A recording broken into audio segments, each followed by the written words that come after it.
Kumusta sa lahat? Ako si Dr. Renato Bagani at ngayon tatalakayin natin ang isang napakahalagang paksa, ang lihim na panganib ng nakaimbak na pagkain sa kalusugan ng iyong kidney. Nagtataka ba kayo kung ang makapakaing niluluto ninyo at iniimbak sa refrigerator para sa susunod na araw ay maaring mas makasama sa inyong kidney kaysa sa mga processed food na madalas nating iniiwasan? Matagal na nating alam na ang mga processed meat tulad ng ham o sausage ay hindi talaga mabuti para sa kalusugan.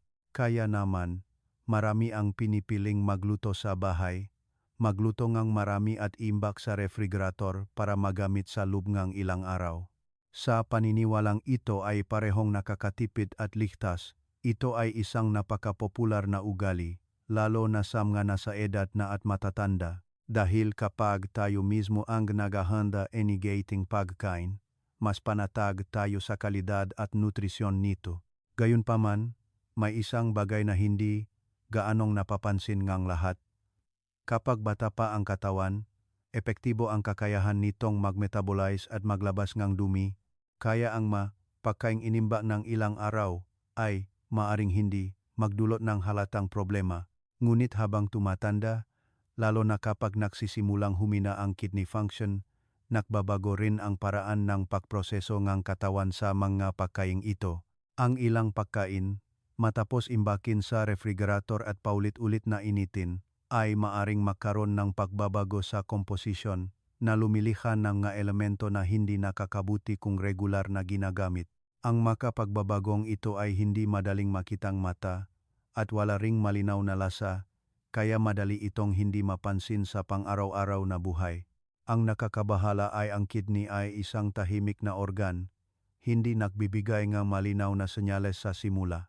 Kaya, marami pa rin ang nagpapatuloy sa kanilang dating gawi sa pagkain ng hindi napapansin na ang katawan ay kailangang magtrabaho ng mas matindi upang iproseso ang lahat ng ating kinakain araw-araw. Subukan ninyong alalahanin. Madalas ba kayong gumagamit ng pagkain na inimba ng magdamag o sa loob ng ilang araw sa refrigerator kamakailan? Ito ay isang napakasimpleng tanong ngunit makakatulong ito sa atin upang suriin ang ating sariling manggagawi.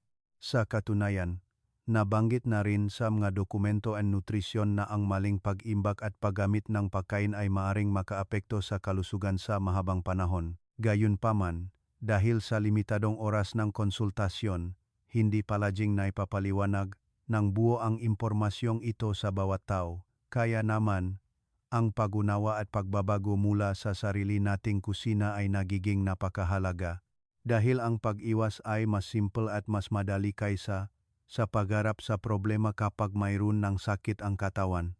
Sa nilalaman ngayong araw, ibabahagi ko sa inyo ang 3 uri ng pagkaing pamilyar ngunit kailangang bigyang pansin sa pag-imbak sa refrigerator. Kasama nito ang mga simpleng prinsipyo upang mas ligtas ninyong magamit ang pagkain.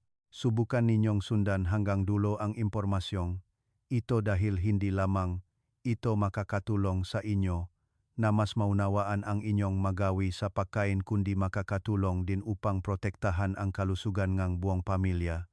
Minsan, ang tila maliliit na bagay sa pang-araw-araw na buhay ang lumiliha ng malaking pagbabago sa kalusugan sa mahabang panahon. Kaya, pakiusap, pakinggan ng buo. Sino ang nakakaalam? Simula ngayong araw, maari kayong magsimula ng isang maliit na pagbabago ngunit magdudulot ng kapayapaan ng isip at kaginhawaan sa katawan sa paglipas ng mga taon. Unang bahagi.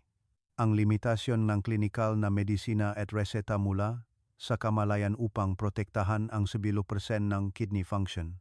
Marami sa inyo ang nakaranas ng pamilyar na pakiramdam kapag nagpapatingin sa kidney sa ospital, matagal na paghihintay. Ngunit pagpasok sa klinik, ang oras ng pag-usap sa doktor ay ilang minuto lamang.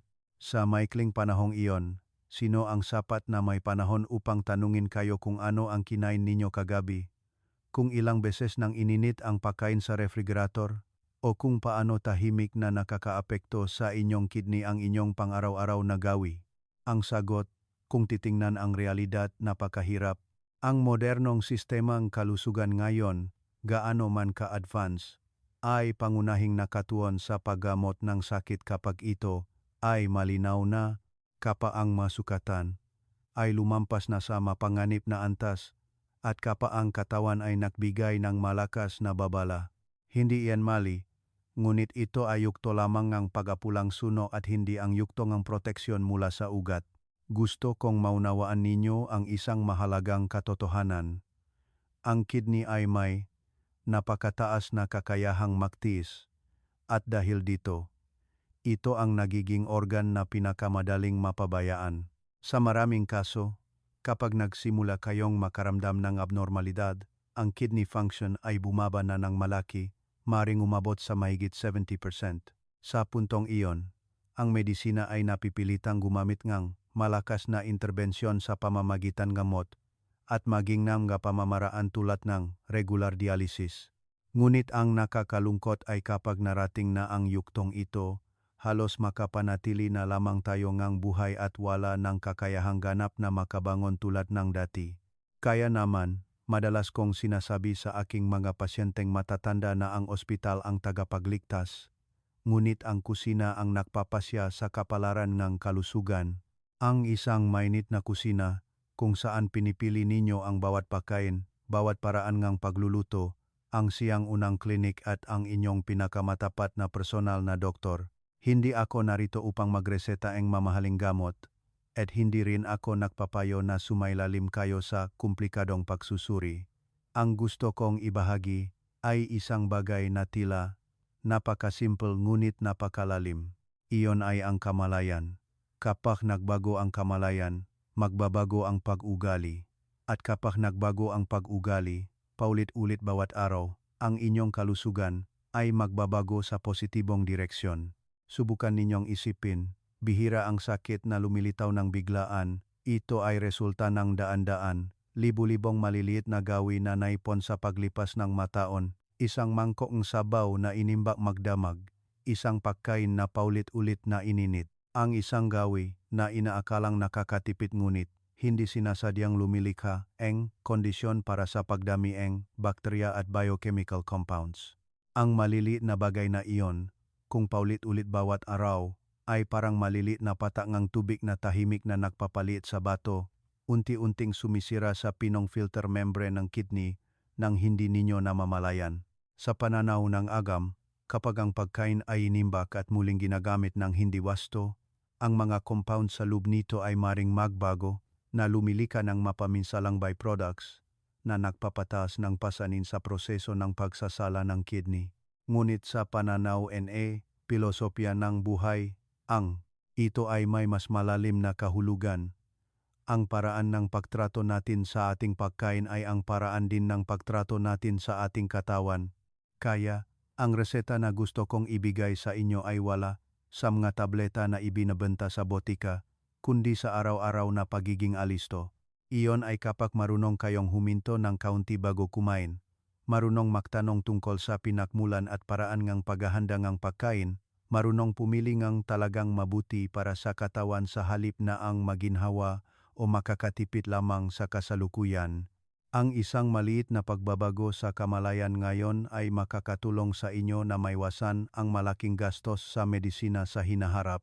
Ngunit higit sa lahat, makakatulong ito sa inyo na mapanatili ang pinakamahalagang bagay sa pagtanda, ang kalayaan, at ang kagalakan sa pang-araw-araw na buhay.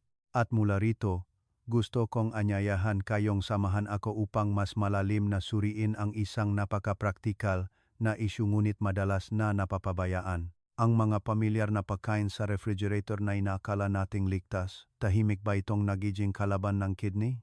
Ikalawang bahagi, mekanismo ng pagsasala ng kidney at panganib ng pag-ipon ng toksin.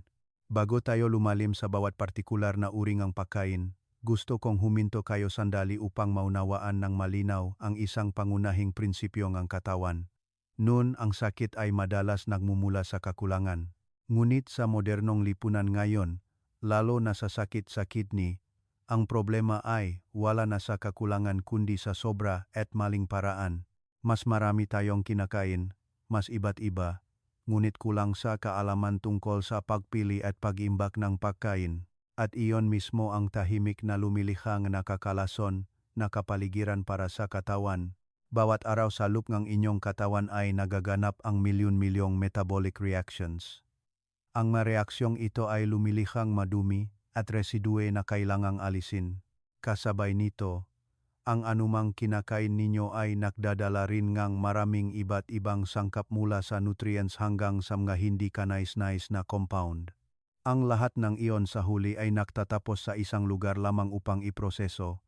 Iyon ay ang dalawang kidney. Ang ating kidney ay hindi lamang isang organ kundi isang pinaka-sopistikadong biological filtering system. Sa loob nito ay may humigit kumulang 1 milyong maliliit na filtering units na tinatawag na glomeruli. Ang maestrukturang ito ay napakanipis na kahit isang maliit na pagbabago sa panloob na kapaligiran ay maaring magdulot ng pinsala. Ngunit kasabay nito, kailangan nilang magtrabaho ng tuloy-tuloy ng walang pahinga upang mapanatiling malinis ang inyong daloyng dugo. Kapag gumagamit kayong sariwa, malinis na pagkain na malapit sa kalikasan, ang kidney ay gumagana ng madali tulad ng isang tahimik na batis. Ngunit kapag ang mapakain ay nagbago dahil sa maling pag-imbak, matagal nang nakaimbak sa refrigerator o paulit-ulit na ininit, ang kwento ay magiging ganap na naiba. Sa puntong ito, ang mga compound sa pagkain ay maaring magbago ang istruktura na lumilikhang nga sangkap na mahirap makilala at iproseso ang katawan. Upang salayin ang masangkap na ito, napipilitan ang glomeruli na magtrabaho sa sobrang karga. Tulad ng isang manipis na lambat na kailangang magpumilit na salain ang isang makapal at maruming tubig na may maraming dumi. Sa paglipas ngang panahon, ang sobrang karga na ito ay magdudulot ng pinsala sa mga ultrafilter membranes, magiging microtears, at unti-anting magdudulot ng pamamaga at fibrosis. Ang nakakabahala dito ay ang kidney ay walang malinaw na nerve endings na nakakaramdam ng sakit tulad ng ibang organ. Nangangahulugan ito na kahit nagsimula na at umusad na ang pinsala, maaring hindi kayo makaramdam ng anumang malinaw na senyales. Ang kidney ay tahimik na nagtitiis, tahimik na humihina, hanggang sa isang araw ay napipilitan ang katawan na magbigay ng mas malinaw na sintomas. May mga umaga na gumising kayo at nakitang bahagyang namamaga ang inyong talukap ngang mata o nakaramdam ngang pagkapagod na walang malinaw na dahilan, na tila senyales lamang ngang pagtanda, ngunit mula sa isang profesional na pananaw, ito ay maaring napakaagang senyales na naapektuhan na ng malaki ang kakayahan ng kidney na magsala. At sa kasamaang palad, kapag malinaw na lumitaw ang masenyales na ito, minsan ang kidney function ay bumaba na ng malaki. Sa pananaw natural na medisina, ang sakit sa kidney ay hindi isang biglang pangyayari kundi resulta ng isang matagal na proseso ngang pag-ipon. Bawat beses na kumain kayo ng hindi angkop na pagkain, bawat beses na binabalewala ninyo ang isang maliit na senyales ng katawan, ay bawat beses na nagaambag kayo sa prosesong iyon. Unti-unting nag-iipon ang malason sa dugo, matagal na pamamaga na tahimik na nagpapatuloy, at ang mga kidney cells ay hindi nakakaroon ng sapat na oras upang makabangon. Kapag ang sitwasyong ito ay umulit sa loob ng maraming taon o maging dekada, sa isang punto, hindi na kayang bumawi ang katawan. Ang kidney cells ay nagsisimulang humina ng maramihan at ang isang hindi mababalik na proseso ng fibrosis ay magaganap. Isang pagkakamali na madalas kong nakikita sa marami ay ang paniniwala na sapat ng hindi kumain ng mga processed food sa labas. Ngunit ang katotohanan ay hindi ganon kasimpla. Kahit ang makapakaing niluluto sa bahay, kung hindi naimba ng wasto, paulit-ulit na ininit, o inimba ng masyadong matagal, ay maaring maging malaking pasanin sa kidney. Minsan, naniniwala tayo na masarap pa rin ang pagkain dahil wala itong amoy na bulok. Ngunit sa loob, nagbago na ang istruktura nito sa paraang hindi nakikita ng mata. Gusto kong pag-isipan ninyo ang isang napakahalagang tanong. Ang pagkain ba sa mesa ngayon ay nagpapalusog o nagpapahina sa inyong katawan? Hindi ito isang theoretical na tanong kundi isang practical na tanong na naugnay sa bawat pagkain, bawat araw ng buhay. At sa susunod na bahagi, aalamin natin ang bawat partikular na uri ng pagkain, Mga bagay na tila harmless ngunit maaring maging malaking pasanin sa kidney kung mali ang pag-iimbak. Ang mahalaga ay hindi matakot kundi maunawaan ng malinaw upang aktibong protektahan ang sarili. Ikatlong bahagi. Tatlong pagkain sa refrigerator na nakakasira sa kidney. Pangganib ng kidney failure. Unang uring pagkain. Mga luto ng dahon na gulay. Ang unang pagkain na gusto kong bigyan ninyo nga espesyal na pansin at isa ring pinakapamilyar sa mga Pilipino ay ang nga dahon na gulay na naluto na at inilagay sa refrigerator upang muling kainin. Sa unang tingin, tila harmless ito at sa katunayan, isang nakakatipid at masipag na ugali. Ngunit sa agham at sa aking maraming taon ng klinikal na karanasan, ito ay isa sa mga tahimik at mapanganib na bitag para sa kidney, lalo na sa mga nasa edad na at matatanda. Ang magagulay tulad ng pechay, kangkong, spinach at watercress ay likas na regalo mula sa kalikasan. Mayaman sila sa fiber, bitamina at mineral na sumusuporta sa panunaw, nagpapababa ng presyon, ng dugo at nagpoprotekta sa mga ugat. Kaya naman, maraming tao ang may ugali na magluto ng marami, pagkatapos ay itago sa airtight container upang unti-unting kainin sa loob ng ilang araw. Sa psikolohikal na aspeto, ito ay pagiging maingat, pagnanais na makatipid, at mabawasan ang trabaho sa kusina. Ngunit sa biolohikal na aspeto, ito ay isang seryeng tahimik ngunit mapanganib na reaksyon ng kemikal. Ang mga dahon na gulay ay naglalaman ng natural na compound na tinatawag na nitrates. Kapag sariwa, ang nitrates ay hindi lamang hindi nakakasama kundi nakakatulong din sa pagluwag ng ugat, sumusuporta sa sirkulasyon at nagpapapanatag ng presyon ng dugo. Ngunit nagsisimula ang problema kapag ang gulay ay naluto, pagkatapos ay pinalamig at inimbak sa malamig na kapaligiran sa loob ng maraming oras o maging ilang araw. Sa oras na ito, sa ilalim ng epekto ng bakterya at proseso ang oksihenasyon, ang nitrates ay unti-unting nagiging nitrites at hindi pa doon natatapos ang kwento. Kapag ininik ninyo ulit ang gulay na iyon at kinain, ang nitrit ay magpapatuloy na makipag-unyayan sa mga compound sa protina upang bumuo ng isang substance na tinatawag na nitrosamine. Ito ay isang compound na paulit-ulit nang binabalaan ng mga siyentipiko tungkol sa antas ng panganib nito hindi lamang sa kidney kundi sa buong sistema ng metabolismo. Gusto kong isipin ninyo sa simpleng paraan. Kapag ang nitrosamine ay pumasok sa dugo, ang inyong kidney ay napipilitang magtrabaho sa sobrang karga. Ang glomeruli, na pawang napakanipis na filter membranes, ay kailangang dakdagan ang filtration pressure ng maraming beses upang subukang alisin ang lason na ito mula sa katawan. Ito ay parang pagpilit sa isang manipis na lambat na panatilihin ang isang madilim, makapal, at punong dumi na daloy ng tubig. Maaga o huli, masisira ang lambat na iyon, masisira at mawawalan ng function. Kapag nasira ang filter membrane, ang mahahalagang molekula tulad ng protina ay magsisimulang tumulo palabas. At iyon ang dahilan kung bakit maaring makita ninyong may bula ang inyong ihi sa mahabang panahon. Ang maliliit na daluyan ng dugo sa kidney ay magiging matigas, mawawalan ng elasticity, at ang kakayahan nitong magsala ay bababa ng hindi na may babalik.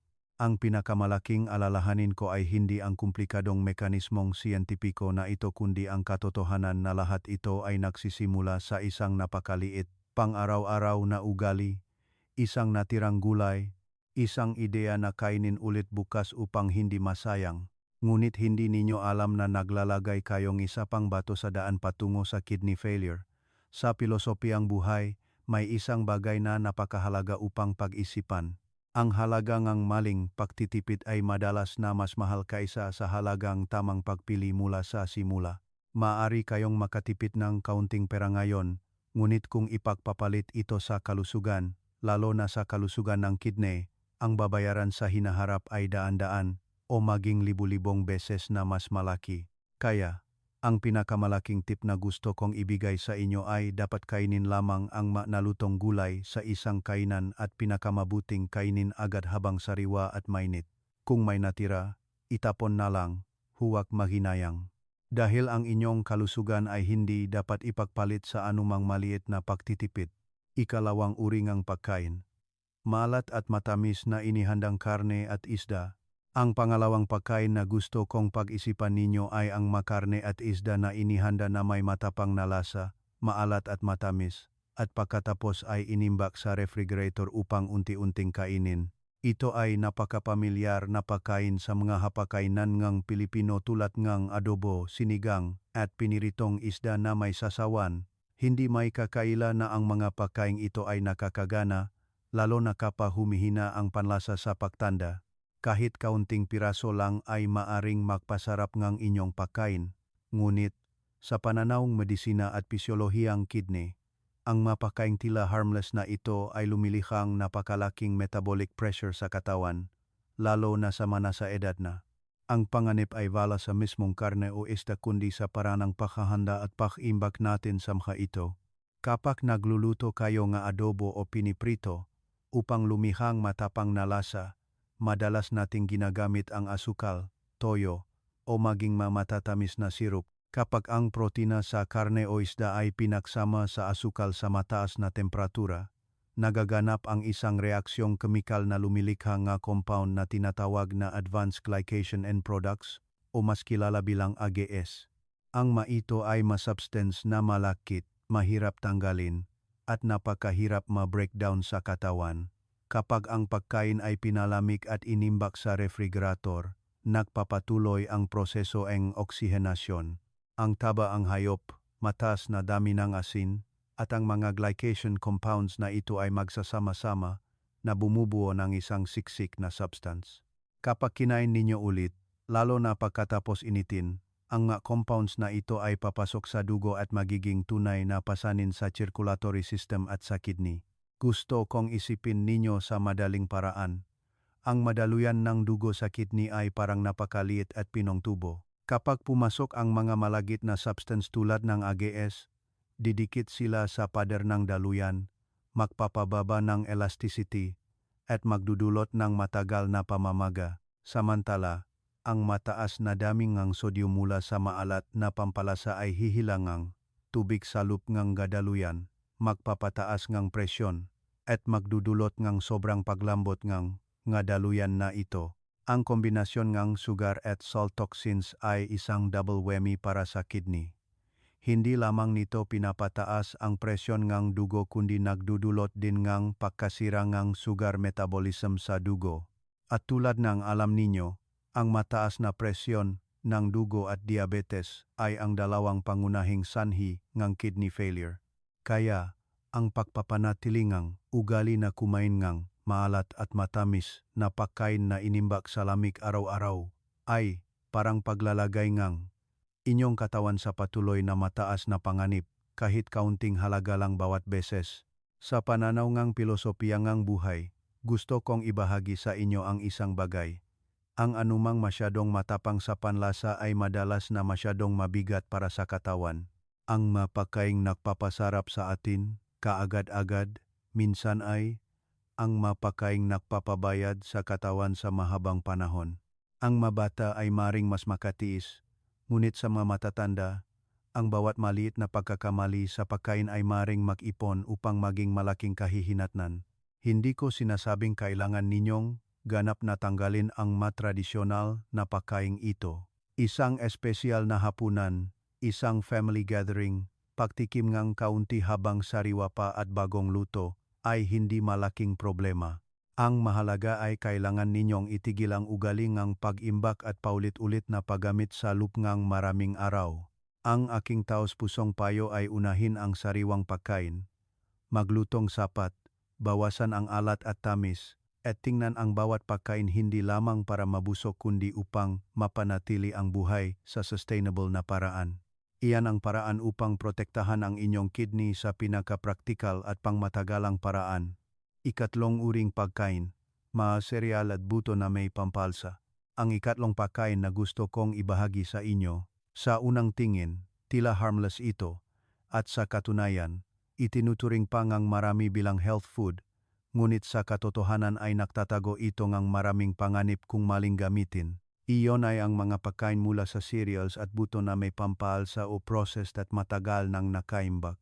Ang mapagkain tulad ng adobong mani, pritong mani na may asin, toasted sesame seeds, cashew nuts na may pampalasa, o pinatuyong isda na may halo-halong buto ay napakapamilyar sa mapagkain ng Pilipino, lalo na sa mga nasa edad na at matatanda.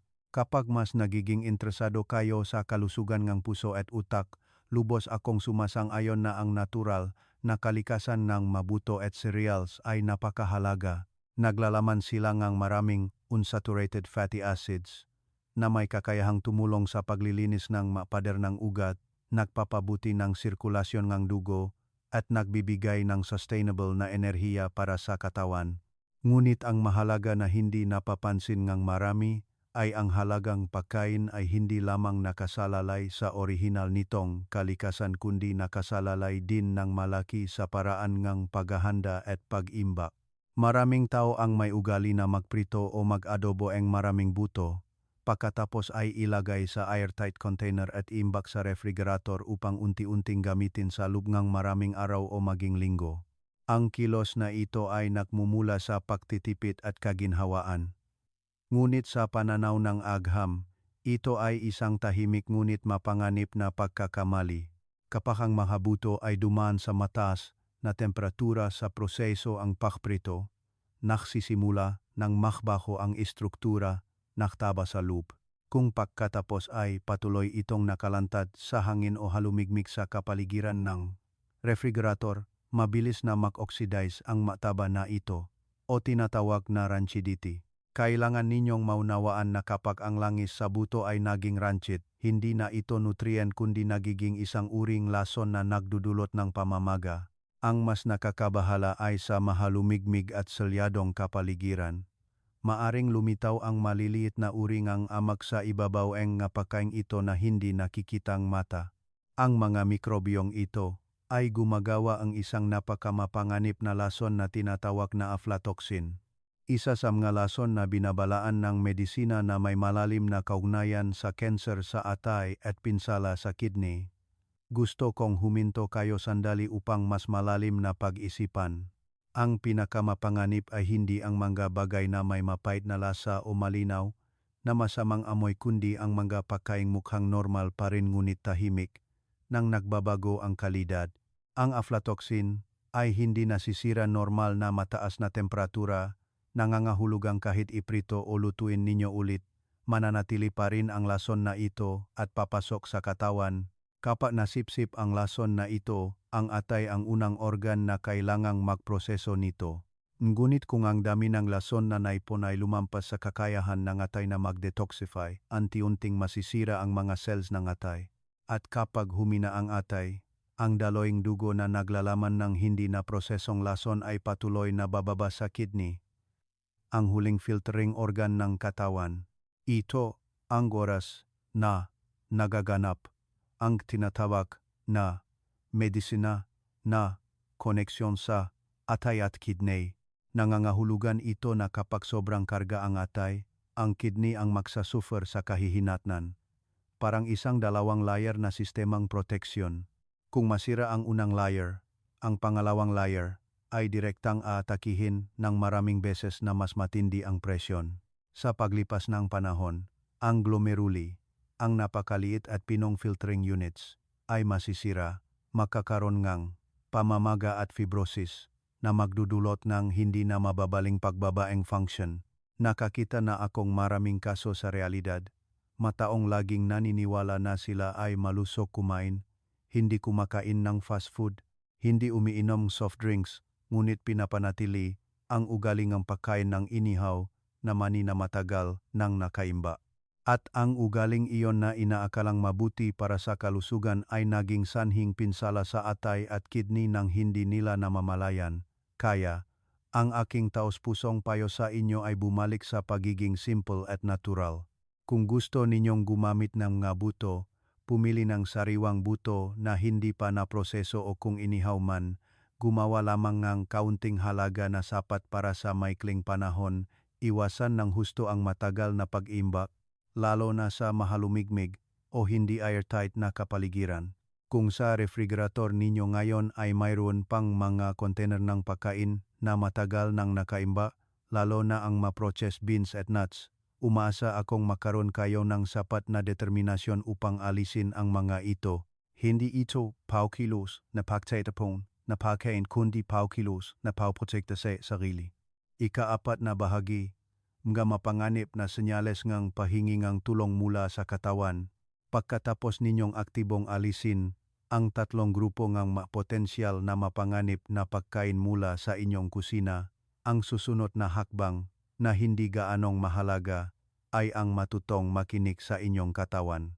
Nais kong bigang diin muli ang isang pangunahing punto. Ang kidney ay isang tahimik na organ. Hindi ito sumasakit. Hindi ito nagpoprotesta ng matindi tulad ng puso o tiyan. Ngunit hindi rin ito ganap na tahimik. Nagpapadala ito ngang napakabanayad, napakaliit na senyales, tulad ng bulong ngang babala na kung hindi ninyo bibigyan ng pansin, ay hindi ninyo sinasadyang mapapabayaan. Nakakita na akong maraming aktwal na kaso, at ang kwento ni Aling Nena, 65 anyos, ay isang halimbawa na nagpapaisip sa akin ng husto. Siya ay isang simpleng babae, buong buhay na nag-alaga sa pamilya, laging naniniwala na malusog siyang kumain dahil hindi siya kumakain sa labas, hindi gumagamit ng industrial goods. Ngunit ang ugali niyang maging sobrang matipid, na paulit-ulit na nagpapainit ng pagkain, ang tahimik na sumira sa kanyang kalusugan. Nang mapansin niyang namamaga ang kanyang talukap nga mata, na parang may dalang invisible na layer nga tubig ang kanyang katawan, hindi na simple ang lahat. Ang resulta ng diagnosis ng stage 3 chronic kidney failure ay parang isang huling paalala. Ang nakakabahala ay hindi ito nakmula sa isang malaking bakay kundi sa maliliit na hawi na paulit-ulit araw-araw. Mula sa agham at praktikal na karanasan, masasabi kong bago humina ng malala ang kidney, ang katawan ay laging nagbibigay ng 3 malinaw na senyales ng pahingi ng tulong. Unang senyales, kondisyon ng ihi sa umaga. Ito ang pinakamatapat na salamin ng kalagayan ng kidney. Kung makakita kayo nga maliliit na bula sa ihi, parang sabon at hindi mabilis na nawawala, hindi iyan normal na pangyayari.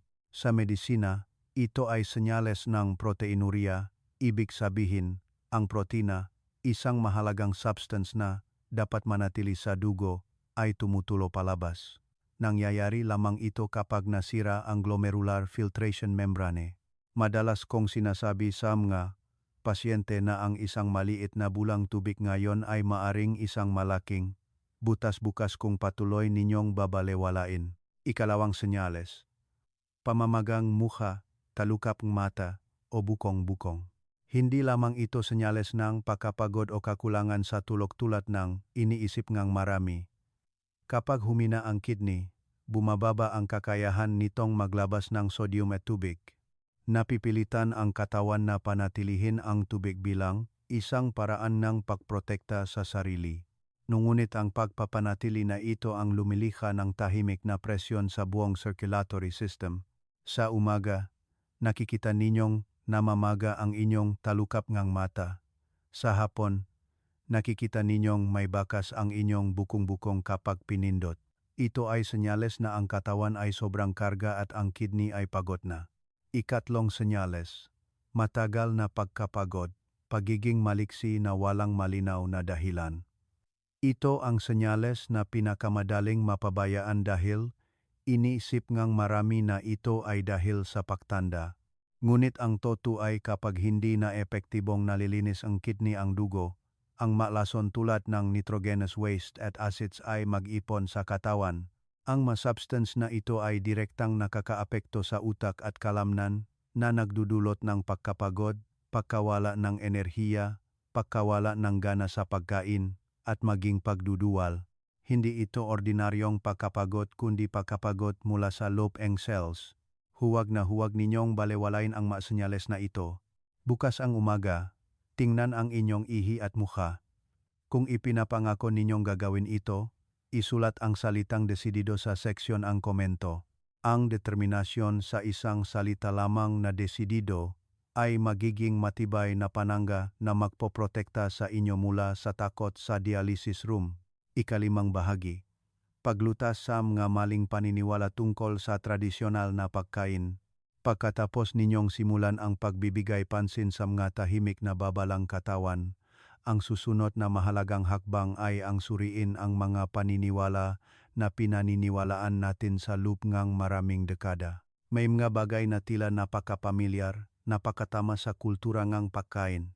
Ngunit kapag tiningnan sa modernong siyentipikong pananaw at maraming taon ng klinikal na karanasan, kailangan kong sabihin ng totoo na hindi lahat ng tradisyonal ay mabuti para sa kidney. Unang maling paniniwala, halos ganap na paniniwala sa pickled vegetables at fermented paste. Mula nun, marami ang naniniwala na ang fermented food ang tagapagligtas ang digestive system. Hindi iyan mali kung titingnan sa aspeto ang bituka. Ngunit kailangan ninyong maunawaan na ang bawat organ sa katawan ay may sariling limitasyon sa pagtitiis, at ang kidney ay napakasensitibo sa sodium o asin. Kapag kumakain kayo ng adobo, atsara, o bagong sa malaking dami araw-araw, ang pumapasok sa katawan ay hindi lamang beneficial bacteria, kundi isang napakataas na damingang asin na lumampas sa physiological needs. Ang daming asin na ito, kapag pumasok sa dugo, ay magpapataas ng osmotic pressure na magdudulot sa katawan na panatilihin ang tubig upang makamit ang balanse. Ang resulta ay tataas ang presyon ng dugo, at ang presyon na ito ang direktang makakaapekto sa maliliit na kapilary sa glomeruli, na magdudulot ng pag-unat, pinsala, at sa katagalan ay fibrosis. Sa mas malalim na pananaw, madalas kong sinasabi sa mga matatanda na hindi takot ang kidney sa kakulangan, takot lamang ito sa matagal na sobrang karga. Ang ilang pirasong atsara para sa panlasa ay hindi problema, ngunit kung gagawin itong pangunahing pagkain araw-araw, parang tahimik ninyong sinisira ang buhay ng kidney ng paunti-unti. Kaya, matutong ibalik ang fermented food sa tamang papel nito, isang auxiliary seasoning lamang at hindi ang pundasyon ng pagkain. Ikalawang maling paniniwala, ang konsepto na nakakatulong ang rice wine at herbal wine sa pagpapalusog ng katawan at pagpapalawig ng dugo.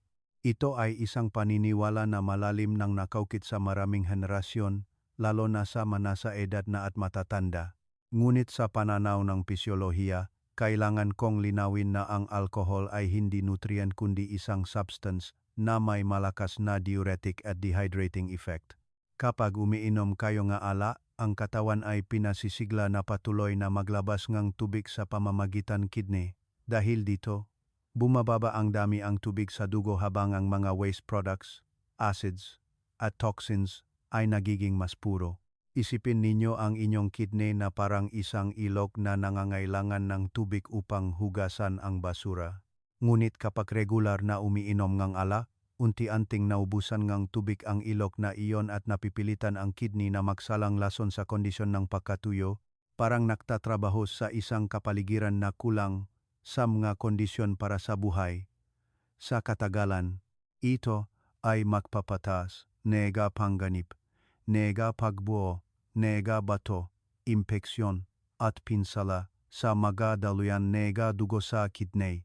Bukod pa rito, nakakaapekto rin ang alkohol sa atay, at tulad ng naibahagi ko na, ang atay at kidney ay dalawang hindi mapaghihiwalay na bahagi.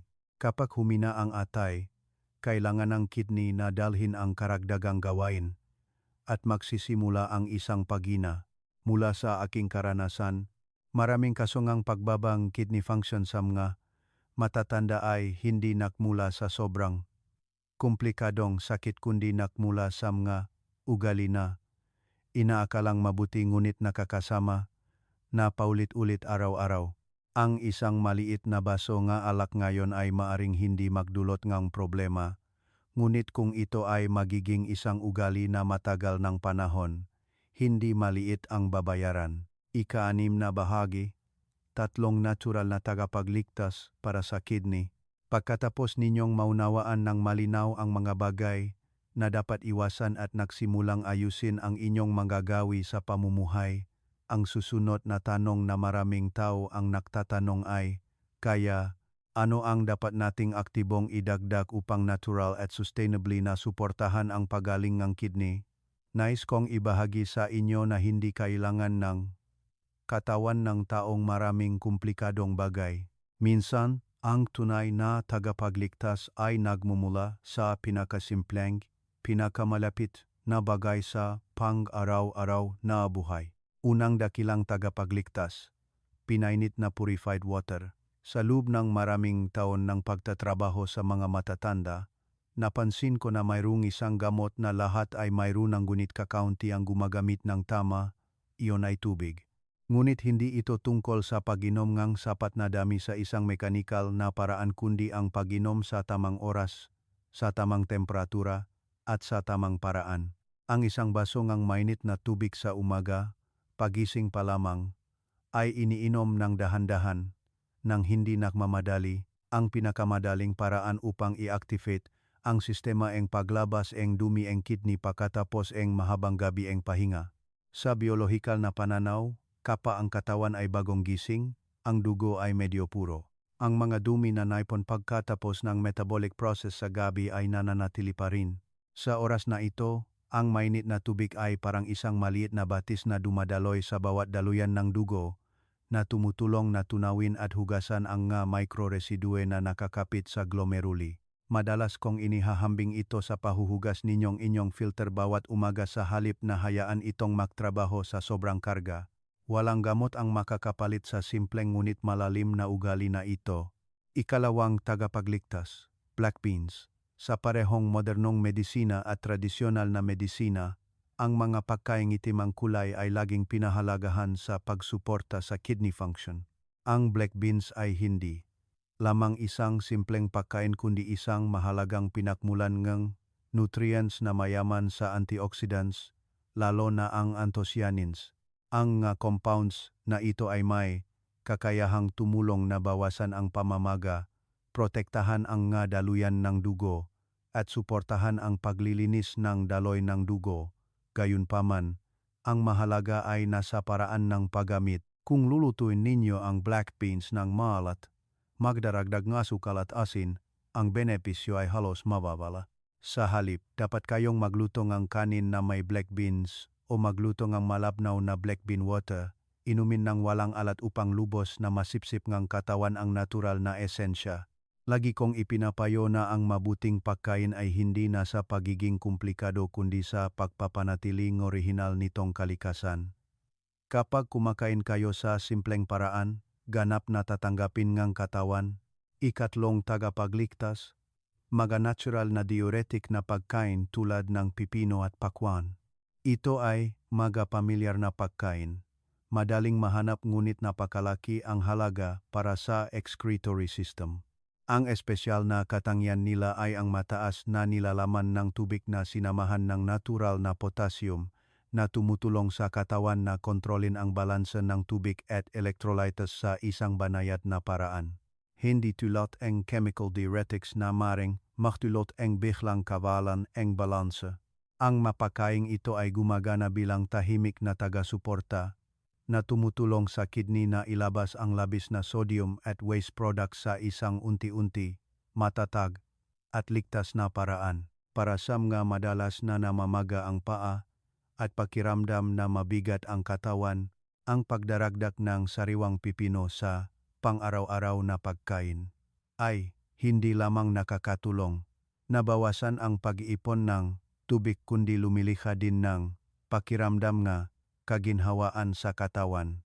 Ngunit gusto ko ring bigyang diin ang isang pangunahing punto. Walang pagkain ang mahika kung walang katamtaman at kaalaman. Kahit ang makatakapaligtas na ito, kung kakamitin ng labis o mali ang paraan, ay maring magdulot ang hindi kanais-nais na epekto. Ang kalusugan ay hindi nagmumula sa isang solong pagkain kundi sa pangkalahatang pagkakaisa sa pagitan ng pagkain, pamumuhay, at pag-isip. Ikapitong bahagi. Ang pinakamahalagang ugali upang makapagpahinga ang kidney.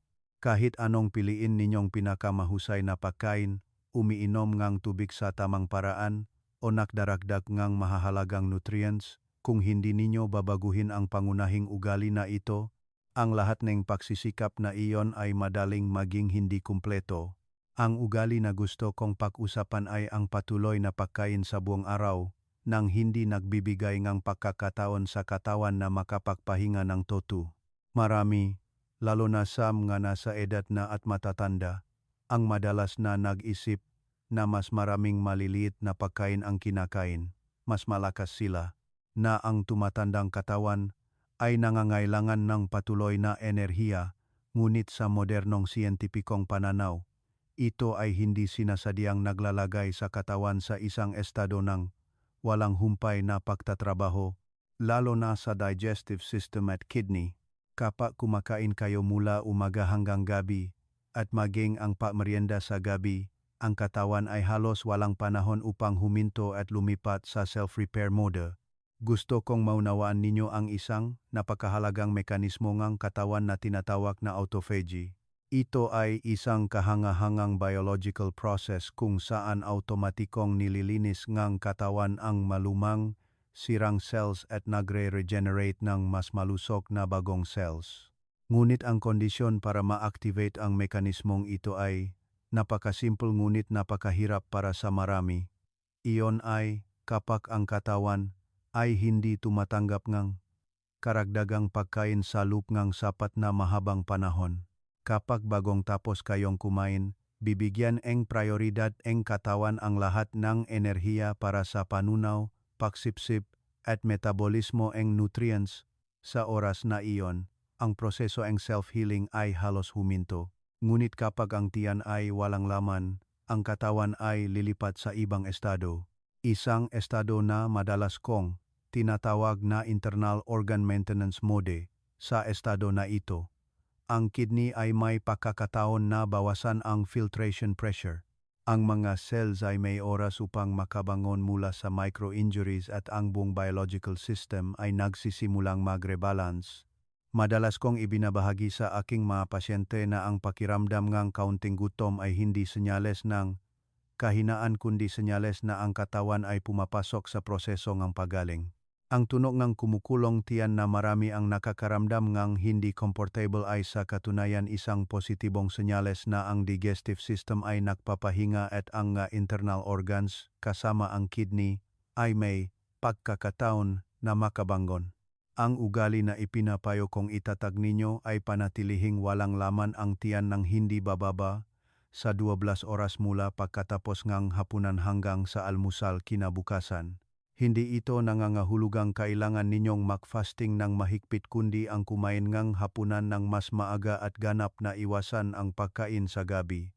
Ang isang magaan na hapunan na maagang natatapos ay makakatulong sa katawan na makapasok sa mas malalim na estado ng pahinga sa gabi. Kung simula ngayon ay makapagsisimula kayo sa isang maliit na pagbabago tulad ng pagtigil sa pagkain sa gabi, pagbibigay ng pahinga sa katawan bawat gabi, hindi lamang ito isang mabuting ugali, kundi isang mahalagang hakbang sa pagprotekta at pagpapahabang buhay ng kidney. At minsan, ang mapagbabago na tila napakasimple ang nagdudulot ng mga resulta na walang gamot ang makakapalit. Ikawalong bahagi. 3 hakbang na maaring gawin ngayon. Pagkatapos nating dumaan sa buong paglalabayng pag-unawa sa mekanismo ng pinsala at pagaling ng kidney, ang pinakamahalaga ngayon ay hindi ang malaman pa kundi ang simulan ang pagkilos ng malinaw at pare-pareho. Ibubuod ko ang buong landas sa pagprotekta ng kidney sa 3 praktikal na hakbang. Hindi komplikado ngunit sapat na malalim upang lumika ng tunay na pagbabago sa inyong buhay. Unang hakbang, alisin at lubos na tanggalin. Kaagad pagkatapos marinig ang maito, umaasa akong hindi kayo mag-alangan. Pumasok kayo sa inyong kusina, buksan ang pamilyar na refrigerator, at tingnan muli ang lahat sa isang bagong pananaw. Ang mga nalutong gulay na matagal nang nakaimba, ang mga piraso nga adobo na tumigas na at may malakit na taba, o ang mga latangang buto na bahagyang inamak na at ayaw ninyong itapon. Ang lahat ng iyon ay hindi na pagkain kundi naging pasanin, potensyal na lason para sa kidney. Naunawaan ko ang pakiramdam ng panghihinayang. Ito ay isang napakatao, lalo na para sa mga nakasanayan ng magtipid sa buong buhay. Ngunit tanungin ninyo ang sarili, isang plato ba ang tirang pagkain ang nararapat ipagpalit sa kalusugan at sa natitirang mataon ngang inyong buhay? Bawat beses na iniinit ninyo ulit ang lumang pagkain, ay hindi lamang pagpapainit ng pagkain, kundi hindi sinasadyang pagpasok sa katawan ng mga compound na nagbago na, mga bagay na kailangan ng kidney na iproseso ng tahimik. Ang pagpapakawala dito ay hindi lamang paglilinis ng kusina kundi pagpapalaya rin katawan mula sa mga bagay na hindi naangkop. Ikalawang hakbang, baguhin ang paraan ng pagluluto at pagkain. Isa sa mapinakakaraniwang pagkakamali na madalas kong nakikita ay ang ugali ngang pagluluto ngang marami upang magamit sa paglipas ng panahon. Namumula ito sa pagnanais na makatipid ng oras at pagsisikap ngunit hindi sinasadyang nagpapababa ngang halaga ngang buhay ngang pagkain. Ang pagkain, kapag sariwa pa, ay nakdadala ang natural na enerhiya. Ngunit kapag dumaan na sa maraming pag-init at pag-imbak, ang buhay na bahagi nito ay halos wala na. Sanay ninyo ang sarili na mahanda ang sapat na dami ngang pagkain para sa isang kainan. Unahin ang mas simpleng paraan ng pagluluto tulad ng pag-steaming o pagpapakulo. Panatilihin ang orihinal na lasa at natural na halaga ng nutrisyon. Ang mapampalasa tulad ng toyo at sara, mapakain na may matapang na lasa. Panatilihin ang ito sa katamtaman bilang isang highlight. Huwag na huwag hayaang maging pangunahing bahagi ang pagkain ang ito. Sa mas malalim na pananaw, ang pagbabago ng paraan ng pagluluto ay pagbabago rin ng paraan ng pagtrato natin sa ating katawan. Kumain hindi lamang para mabusog kundi para mapalusog. Kapag nagluluto kayo ng may kamalayan, bawat pagkain ay magiging isang pagkilos ng pag-alaga sa sarili at hindi na isang walang isip na paulit-ulit na gawi.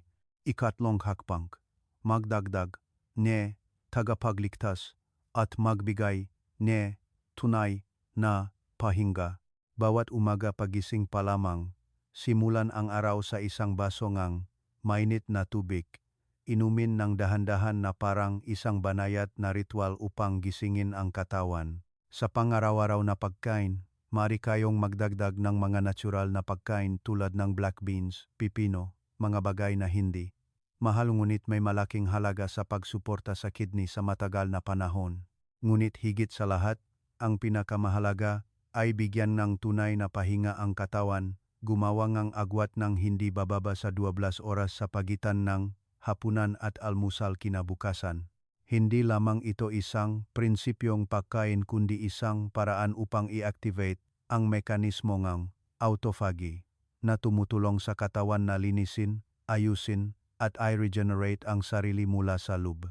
Kapag nagpapahinga ang tiyan, bumababa rin ang pasanin sa kidney at tahimik na magaganap ang proseso ng pagaling ng hindi ninyo kailangan makita. Mahal kong mga kaibigan, ang kidney ang huling linya ng depensa. Kapag malubha na ang pinsala, napakahirap nang bumalik sa orihinal na estado, ngunit hindi iyon nangangahulugan na wala tayong magagawa. Sa kabaliktaran, bawat maliit na pagpili sa pang-araw-araw na buhay, mula sa pagtatapon ng lumang pagkain, pagluluto ng simpleng pagkain, hanggang sa pagtigil sa pagkain sa gabi, ay nagaambag sa pagprotekta sa bawat maliit na functional unit sa loob ng kidney. Ang kalusugan ay wala sa mga modernong kagamitan o mamahaling gamot kundi na sa mga pang-araw-araw na desisyon na ginagawa ninyo bawat araw. Kung sisimulan ninyo ang pagbabago ngayon, magbabago rin ang inyong kinabukasan. Kung talagang handa kayong pumasok sa isang bagong yugto ng buhay, kung saan ang kalusugan ang inuuna, sabihin ninyo sa inyong sarili ang isang simpleng salita ngunit puno ng kapangyarihan. Buhay. Hindi lamang iyon isang salita kundi isang pangako sa inyong sariling katawan, sa inyong pamilya, at sa mga mapayapang taon na darating.